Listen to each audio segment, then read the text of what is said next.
It's the last week this week, and then the show is back in July for another series. Good afternoon, David. Good afternoon, Ricardo.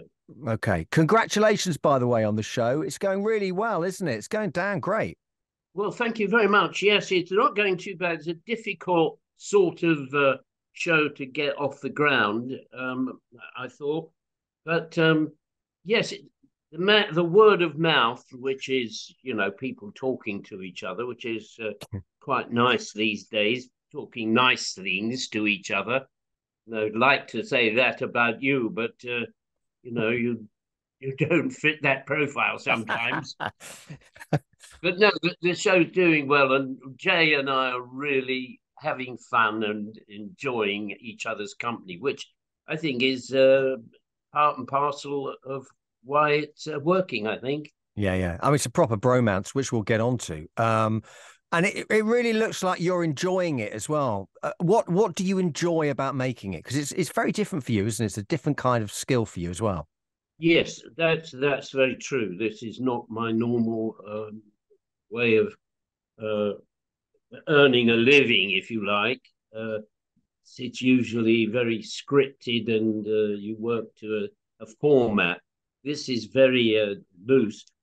One of the reasons why Jay is so good at it, because he spent his life, because he was dyslexic, he spent his life communicating verbally. And so he's never, ever lost for a word or two. So he's a marvelous teacher to be with. But the actual show, which is meeting people with products or bits of their hobbies that are not quite going well, and we get an expert in to help them with their problems. What is nice about it is we meet people, which is nice, but also they're bringing in all sorts of strange objects and bits and problems, and so it can be quite revealing for me even. So yeah, it's very, I was going to say very revealing, but that might take a different form, which we won't go to. No, it's not that sort of show. No, it's not. But what I like about it is you star as yourself, and you've not really starred as yourself, as David Jason, because you've always been another character. Look, is that a big mistake, David, to be yourself? Oh, that's a very good question. Only time will tell, I suppose. Not easy. It's not easy because I'm used to hiding behind a character. And when I say hiding, I don't mean that literally that I'm conscious of it. But what I do is, what I love about the theatre and acting is perhaps adorning another character. In other words, getting inside someone else. In other words, hiding the real me so that I can adopt someone else's persona and character. And if that person is, say, just for on argument's sake, an aggressive, rude, vulgar person, I can do that, though it's nothing to do with me as a person. I create that character, those ideas, that persona. That person then starts to live in the way of the theatre or television in this case. And it allows me to hide myself behind that character. So you're quite right. In order to do this particular show, I have to lose that trapping, that ideology, if you like. And so it's not easy for me to, if you like, reveal myself. It's just that I'm not comfortable trying. It's more comfortable me pretending to be someone else. Than it is trying to be me. Well, you come across in it. You come across in it really well. So you've got absolutely nothing to worry about. You know, for those people that do know you, You are like that. You are very inquisitive. You like talking to people. You like finding stuff out. And it's actually really nice as a glimpse for the general public to find out what you're actually like. And that's what you're like. I suppose so.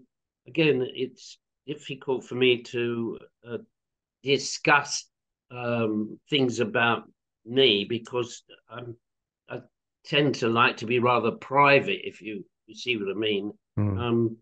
So yeah, that way of I'm learning a little bit from Jay, who's used to it, and he's very upfront and outspoken, and got a very, very nice manner with him, and so I'm being able to pick up little bits like that, but I'm nowhere near as good at it as Jay. I think you're great in it. And tell me about this train set in your garden that you built. How big is it? I'm surprised you haven't seen it. I haven't seen it. No, we've talked about it often, but in my head, it's something that you can sit on. Yes, it's not on your head. I don't sit on you. Well, I sit on your head if you want me to. No, it's a 5-inch gauge, which means that's 5-inch between wheels. That's the track that it sits on. Yeah. So it's about as long as I am. So that would be about 5 feet, 5'7" in length. You're not 5'7". 5'7"? You're not. I'm not 5'7", and I could put you in my pocket. Oh, listen to Mr. Big. Oh, God, Benny. It's bigger than both of us then. Let's put it that. I was just thinking about your train set. It's probably that your train is probably the only train in the country that does actually run on time, I think, at the moment.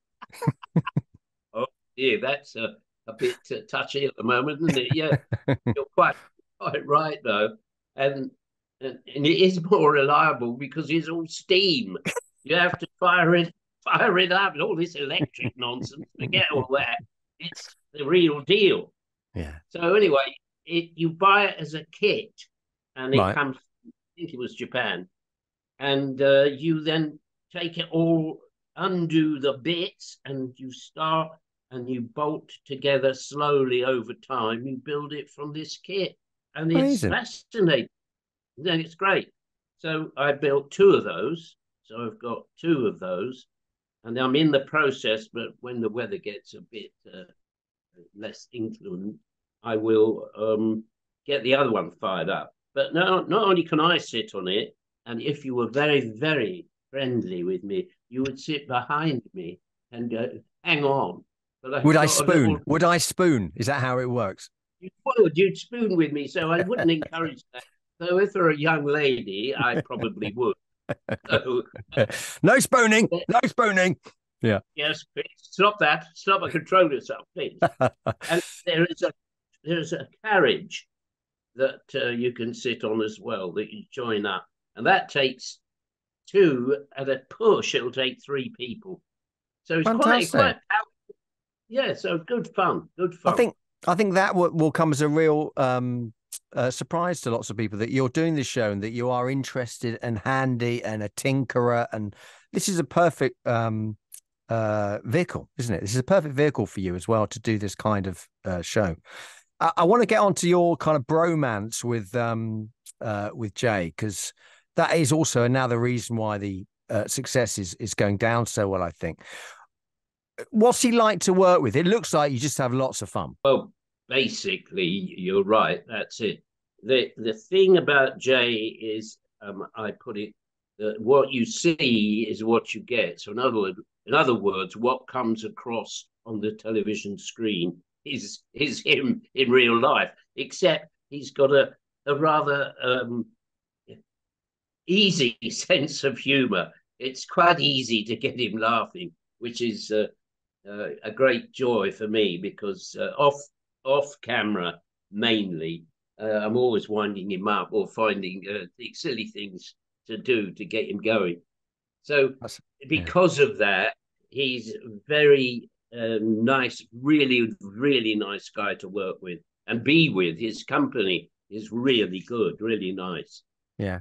And it's interesting. You've kind of got, I mean, I know this is a very different thing for you because you are being David Jason, you're not being Del Boy or Granville or whatever. But you're still in a double act, which I quite like, because it is a sort of double act again, isn't it? You're right there. You're exactly right. We are calling upon, well, I'm sort of calling upon my years of experience in the theatre and things. When I get an opportunity, because don't forget, you are there to repair or help to repair items or objects that people come with and want repaired. So the main thrust of the story is about the people that come along, their hobbies and their passions, and for us to put together an expert to get that, put them together and to repair their problems. So that is the main thrust of the program. So what happens is there's quite a lot of stuff that you don't see and you will never see because it gets cut out. They edit it. So all the stuff, not all the stuff, some of the stuff that Jay and I get up to sort of have to be lost in the cutting room, which is a great shame, I always think. But there you are. If it were my program, I would just have us larking about all the time and get nothing done. But yeah, that's me for you. But is it nice being back? Is it nice being back on the telly again? Is it nice working again? I know that you love working, don't you? Yes. And so the answer to that, of course, is yes. I when I'm not in front of a camera, if you like,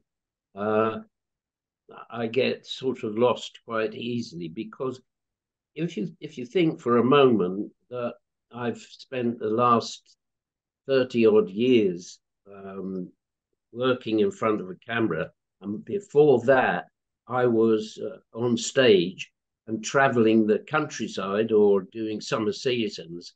So I've always been out front entertaining. So whether that's on stage, which is a much bigger performance, a much bigger style of comedy, if you like, or theatre, and then slowly as television took over, I was doing more and more television. I was always having less time at home and more time working. But the joy of that, the pleasure was that I was constantly using my small grey matter, which you pointed out, it was something to do with my height, which is probably something to do with why I probably more expanded in the mental department, in the brains, probably you or everybody else I know. So anyway, sorry, where were we? Oh yes, I know. So I was always inventing, always creating, trying to find something that will amuse. So I'm constantly doing that. When I was working on television, I would always find little moments to do. One of the things, I'll just give you a quick example, just because it occurred to me, that when I used to come into the police station in the show, there would be a sergeant or someone behind the desk where you see people in. I'm talking about Frost. Yeah, that would be like the entrance where the general public came, and so I came in one day. We were rehearsing this little scene, and the guy behind the counter, the PC, I said, wait a minute, why don't you have a cup of tea? Because that's probably normal. So he said, yeah, okay. So I said, well, what we'll do is that you put the tea down in front of me, and then what I'll do, I'll take the tea and drink it. See? So he said, yeah, all right, okay. So he gets that, and then we started to rehearse it, and then I started to think, wait a minute, another thought popped into my mind. So I said, right, okay, yeah, You do that, you look a bit offended because I've plenty your tea. I'll take it. I'll then have a few slurps of it, and then I'll say, "Oh, blimey, that's no good. It's got no sugar," and I'll give it him back. So, which is what we did, and we kept it in. So they're a bit, or constantly they're occurring to me that for not only my pleasure, but for the pleasure I hope that it brings the viewer. And what I did it for, what I do it for, is to humanize the character. So in other words, you sitting at home would go, "He's a cheeky devil, isn't he?" And you might nudge your partner in crime and sort of say, look what he's doing now. And they say, what do you mean? Well, he's taken his tea. He's not drinking it because he says it has only sugar. But he's already spoilt the thing for the bloke because he's got his lips all over the cup. So it's that. It's trying to get your audience involved and following a little tiny moment in time that amuses. Yeah. Sometimes it doesn't, of course, but it's too late because they've seen it. Yeah, it's added value, isn't it? That's added value. What you always call, I always remember you saying it's a bit of business, isn't it? It's a bit of business.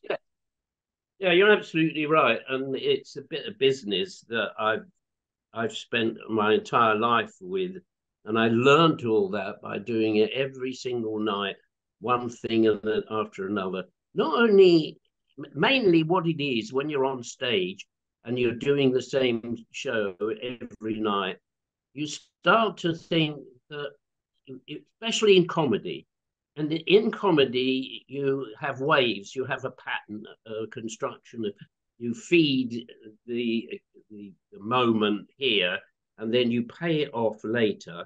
And so in that shape before you pay the bit, which is the big laugh, there are little places in between where you find that after a while you think, I don't know, it's a bit quiet, it's a bit dead here, it's a bit dead.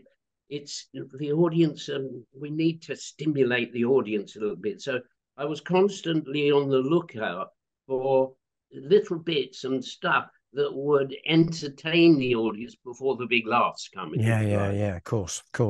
Yeah. That was always a challenge for me. But what it basically was, I was driven by the audience and not by anybody else or anything else. It was the reward of giving pleasure, if you like, or finding pleasure or getting pleasure out of, because I enjoyed the process as much as I enjoyed the audience receiving it. Yeah, what I mean? I do see exactly what you mean. I watched the show where I think you were in Worcestershire, I think, and I think it was a county show. I think it was the one with the army veteran, and she was called Paula. She was an army medic, I believe, and she was the one building a memorial bench, and you did a little bit of wood turning. It was the wood turning one, which you were actually very good at, I thought. To be honest, I didn't do an awful lot of that because we had an expert in, and I gave it all to him. Let the bloody expert do it.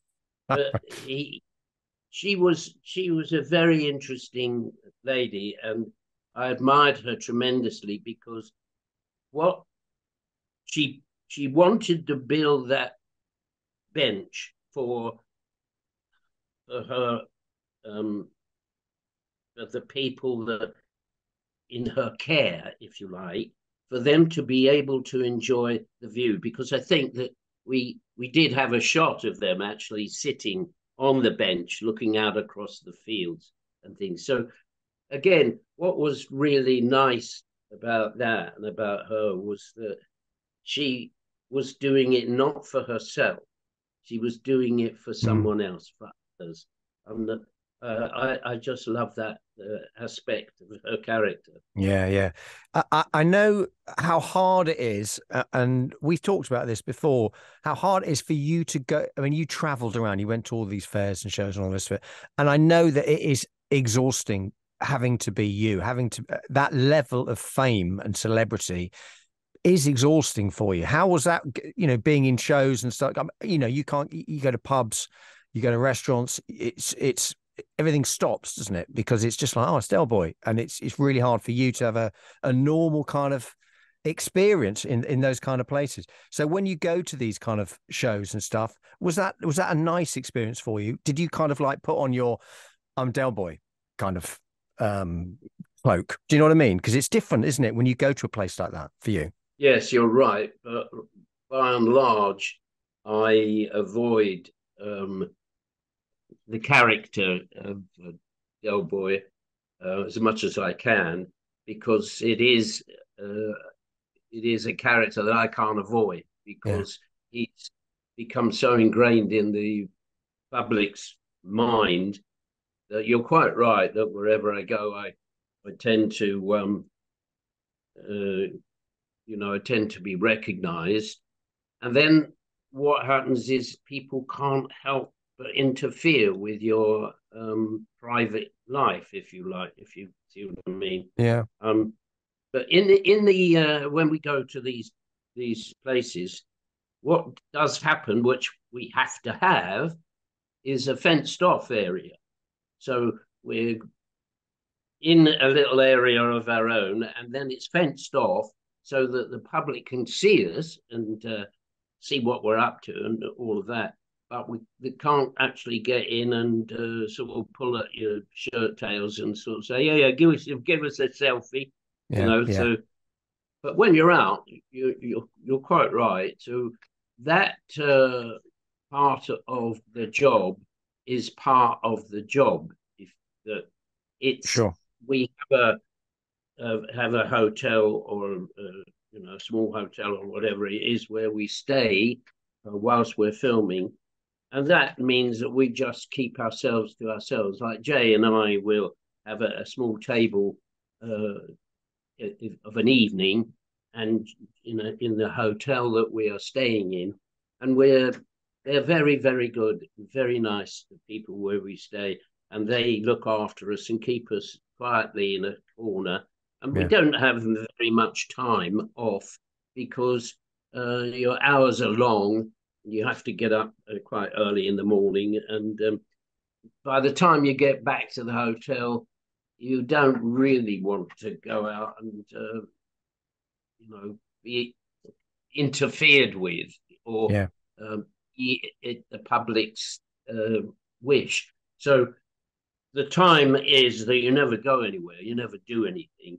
You just travel, work all day, meeting people and doing whatever, going back to the hotel, having a glass or two of wine, having a meal, having a nice chat, and then going to bed and doing it all over again. So it's part of the job, as part of giving your time and your life, if you like, to the great British public. God bless. Of all the things that got brought to you in the tool shed, do you have a favourite? Yes, I do.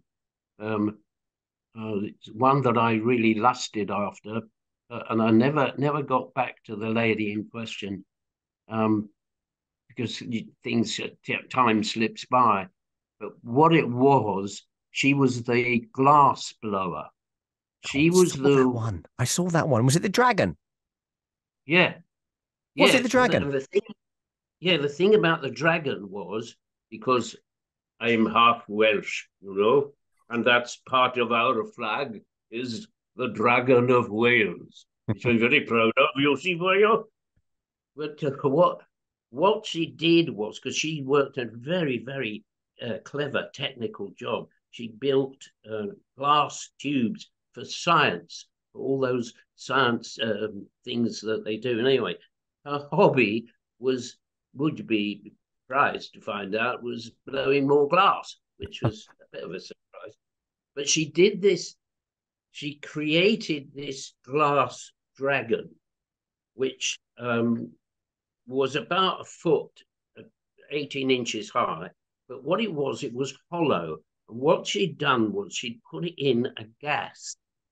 And then when she put in, she had a slight electrode or something. I'm not quite up to speed with it. And then when she switched it on and you touch the glass, the gas and the electrode inside flared up and the whole thing glowed red. And so it was a really mystical sort of piece of animation that was created. Though when you looked at the glass, you couldn't see anything, you couldn't see the gas or anything. But when she fired it up, it suddenly burst into red flames, as it were. And I thought that was just fantastic. And I did lust after it. I was going to pinch it, but the security got hold of me and, got it out of my pocket. But she was a very clever lady. Yeah, that one in particular. Yeah, I saw that one. It's very good, isn't it? Sir David Jason Obi, thank you so much for your time. Congratulations on the show. And hopefully we'll see each other again soon. Well, hope so. Yeah, we look forward to that.